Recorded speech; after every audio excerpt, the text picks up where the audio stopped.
क्या हम एक नमाज में रफ़ुल यदैन कर सकते हैं और एक नमाज में नहीं?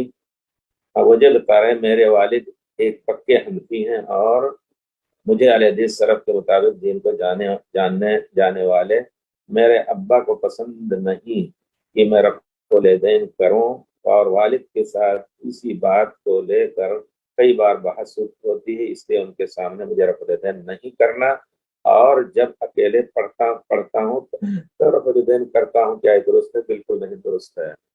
हनफी नहीं है वो लोग, ये कह लीजिए पूरे हिंदुस्तान के, पूरी दुनिया के जो लोग अपने को हनफी कहते हैं वो हनफी नहीं है, यकीन मैं उनको कहूंगा देवबंदी है। और अजीब इत्तेफाक है कि आज किसी ने भेजा एक यूट्यूब, मौलाना पालन पूरी कोई है, वो कहीं साउथ अफ्रीका, उसमें कहते हैं तुम लोग गलती करते हो और अंग्रेजी में कुरान का तर्जुमा और किताबों का तर्जुमा पढ़ते हो, ये गलत है, और उर्दू में पढ़ो, और उर्दू की किताबें तो पढ़ो, और हमारे और अच्छे उलमा के लिए मदारिस खोलो। किसी ने कहा कि हम जमात तबलीगी के लिए इतना खर्च करना चाहते हैं, गाड़ी देना चाहते हैं, और तो उन्होंने बड़ी सख्ती से कहा कि उनके यहाँ बड़ी गुमराहियाँ, ये बात तो सही है, गुमराहियाँ हैं, लेकिन इसके बावजूद उन्होंने कहा कि उनका काम ठोस नहीं है, मदारिस खोलो ज्यादा से ज्यादा, उससे हम तैयार होंगे, और उससे हमारी देवबंदियत लफ्ज जो बार बार इस्तेमाल किया उन्होंने, हमारी देवबंदियत महफूज रहेगी। ये बार बार उन्होंने कहा। पालनपुरी कोई है मौलाना, जो दारुल देवबंद के पता नहीं थे या जिंदा है या अल्लाह के यहाँ चले गए, लेकिन शेखुल हदीस दारुल देवबंद के, तो कहते हैं ताकि देवबंदियत की हिफाजत हो सके, ताकि हम देवबंदी रह सकें, ताकि ताकि हर वक्त बार बार कहते हैं हम देवबंदी रह सकें।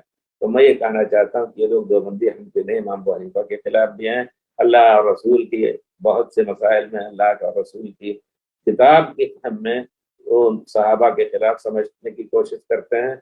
मैं इस बात के कहने में शर्म नहीं महसूस कर रहा हूँ, अगर वो बेचारे हमें बुरा कहें, लेकिन नसीहतन उनको कहता हूँ कि अल्लाह के लिए डर जाएं और अपने को देवबंदियत के जरिए से गलत अकायद में मुलव्वस ना करें। अब आप सोचिए कि मौलाना महमूदुल हसन रहमतुल्लाह अलैह के बारे में बार बार कहते हैं कि उनको नबूवत का बोझ उनके ऊपर होता था। ऐसी ऐसी किताब मेरे पास किताबें कुछ हैं, कभी पढ़ लेता हूँ, लेकिन मैंने सोचा कि इसमें वक्त जाया नहीं करना है। अल्लाह अकबर, कहते हैं नबूवत का बोझ उनके ऊपर होता था, और फिर वो बातें जो कहते थे बाद में तो बिल्कुल सही और सच कहते थे। तो इस तरह के अकायद, और फिर किसी ने कोई सवाल किया तो फौरन मुराकबे में हो गए। ठीक है ना, मुराकबा, मुराकबे में होकर के सर उठाया तो कहा इस तरह उस तरह। तो ये सब चीजें जो है बिदातें इनके यहाँ देवबंदियत की बिना पर आई है। अगर हनफियत पर होते तो यकीन इमाम अबू हनीफा रहमतुल्लाह अलैह का सही अकीदा, इमाम अबू हनीफा रहमतुल्लाह अलैह ने बिदातों से मना किया है। इमाम अबू हनीफा रहमतुल्लाह अलैह का अकीदा जो है औलिया उमूर के बारे में और दूसरी चीजें जो हैं, और उलमा के बारे में उनका अकीदा फ़िक़्ह अकबर, और उनका अकीदा जो उन्होंने अकीदा तहाविया में लिखा है, ये सब पढ़ करके उनको अकीदा लेना चाहिए, लेकिन वो नहीं ले रहे हैं, अकायदा नस्रिया ले रहे हैं, अशरी अकीदा जो इमाम अबू हनीफा रहमतुल्लाह अलैह के अकीदे के खिलाफ है। तो हनफी नहीं है, उनको हनफी ना कहें आप कहें देवबंदी। यकीनन वो लोग देवबंदी हैं, बड़े से बड़े उलमा उनके देवबंदी हैं, हनफी